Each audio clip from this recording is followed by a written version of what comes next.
The homework expectation in second grade is that the students spend no more than 30 minutes each night on all the homework combined. That means 20 minutes of reading, and reading can take different formats because we do not want it to become a negative experience for either you or your child. So let your child either read to you, or you can read to your child, snuggled up in bed or snuggled up on the couch, or your child can read with you or with someone else. Another thing that's good to think about is to take books with you when you do have to go places after school. A lot of reading can get done in the car, or waiting at a practice or a siblings practice, or at an appointment in a waiting room. These are great times to pull out that book and kill the boredom. Whenever you might pull out an electronic device, think about pulling out the book instead.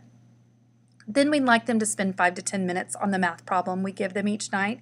And we do say, parents, please don't help with this, because when we go over the problem together as a class, we like to focus on their thinking and their strategies they used, and even the mistakes help the whole class learn from the different strategies that the kids are using.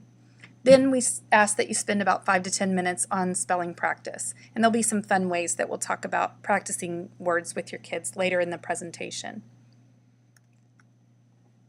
Because we do adopt a lot of love and logic philosophies in second grade, we wanted to show you this framework for homework and the way love and logic looks at it. Appropriate homework should leave time for the child to contribute to your family in different ways.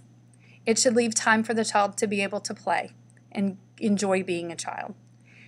It should be 95% made up of things the child already knows and is just practicing and knows how to do correctly.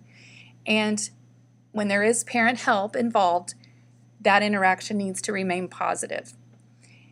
We also wanted to stress that it is the child's work and not the parent's work.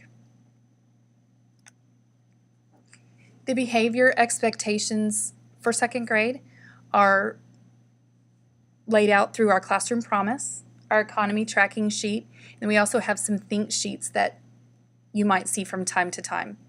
Each class together made a classroom promise. Each child was asked and able to contribute their thoughts on how they wanted to be treated, how they wanted to treat one another, how they wanted conflict to be resolved, etc. We spent a lot of time creating this promise, and the students were able to write it together with each teacher.